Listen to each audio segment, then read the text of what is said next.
भवानी आनंद लहरी स्तोत्र शिवः सगत्याजोक्ता यदि भवति सकतः प्रभवितुं न चेदेवं देव न खलु कुशलः स्पन्दितुमपि अतोस्त्वामाराध्यं हरिहरविरञ्चादिभिरपि पर्णन्तुं स्तोत्रं वा कथमकृत पुण्य प्रभवति। प्रकृति ओ पुरुष मिलन हेले सृष्टि संपूर्ण होता है। शक्ति बिना पुरुष निष्क्रिय, सुतरां सृष्टि निमंते पुरुष और स्त्री मिलन एकांत आवश्यक। आचार्य शंकर कहिचंती शिव और शक्ति एकत्र हेले ही सृष्टिर स्तोत्र प्रवाहित होता है। सृष्टि निमंते विरंची तुमको सर्वदा प्रार्थना करिथांती। मु जने छार मनुष्य होई किपरि स्तुति करी तुमको संतुष्ट करि पारि।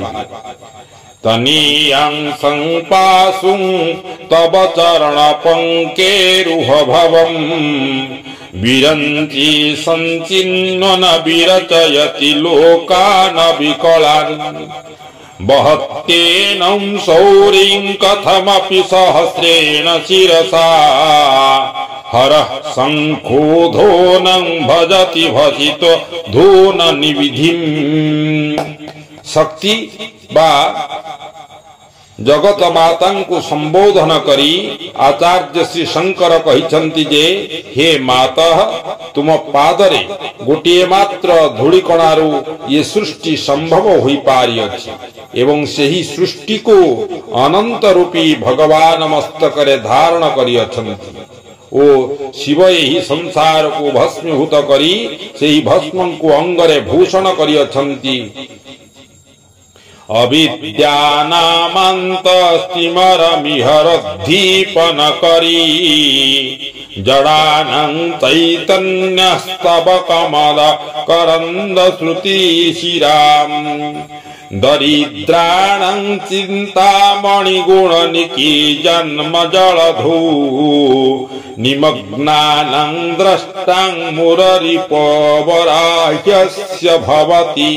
एही सृष्टिर केतेक आत्मगरिमा मुंकार भाव अहंकार लोक आसाम अंधकार रे रही अछंती। सेमानंकर एही तमसा दूर करिवा पाई ज्ञान स्वरूप सूर्य को तुमे उदय करिथा अर्थात तुमर कृपा लाभ कले अहंकारी मनुष्य ज्ञान लाभ करि पारिथाय।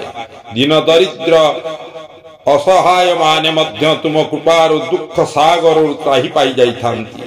जो माने संसार विषय वस्तु माया बंधन रे निष्पेषित से माने मध्य तुम कृपा लाभ करी मुक्ति पाई पारिथांती। तोदन्य पाणिभ्यामवय वरद दैवतगण त्वमेका नैवासी प्रकटित वराभीत्यभिनयाम्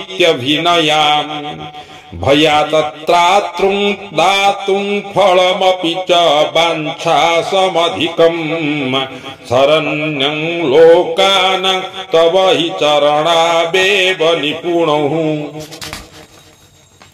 हे संकट तारिणी माता अन्य देवता माने हस्तरे केवल अभय वर मुद्रा प्रदर्शन करिथांती किंतु तुमे कार्य भक्त जन मान को अभय वर प्रदान करिथा।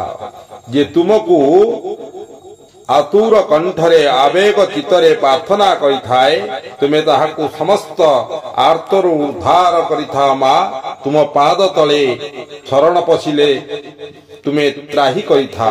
जय जगन्नाथ, जय मां भवानी।